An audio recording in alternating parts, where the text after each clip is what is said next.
Another challenging growing season been so far. The crop that's in the ground, anything that's on a hill face is actually looking good, bar some little washed out roads in it. We didn't roll any of the crop when we sow it this year. With the weather that was forecast, the decision was made not to roll. That is fairly helpful from a washout point of view.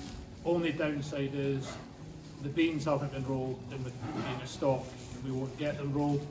We'll have to be fussier with stones.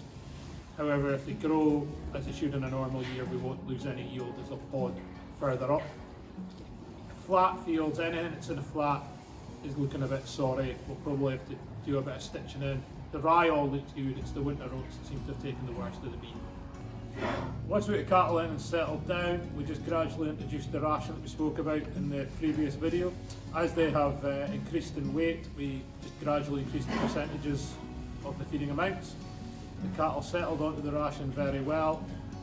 We've been weighing them, we've weighed them 3 times through the winter, and each growth rate has been consistent with what we'd expect. We certainly have not lost any performance by using only home produced proteins. And some of the groups, in particular the natives, are probably higher than what we would have expected them to be. So the rye straw was a bit surprised. We analysed the rye straw, and with the grain being high energy, we thought we would have a high energy straw as well. Upon analysis, we found out it was little more than paper quality.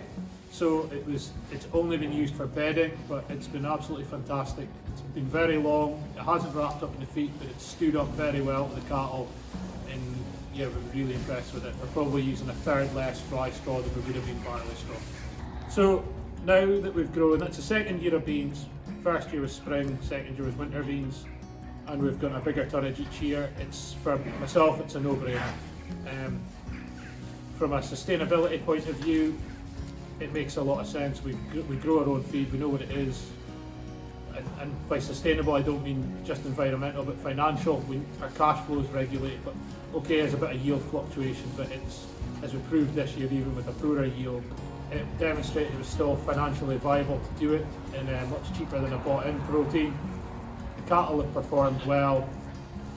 All we need to do is just make a better, improve the way we grow them to eliminate the risks of yield failures and things like that. Try and work again with the weather as opposed to fighting it all the time.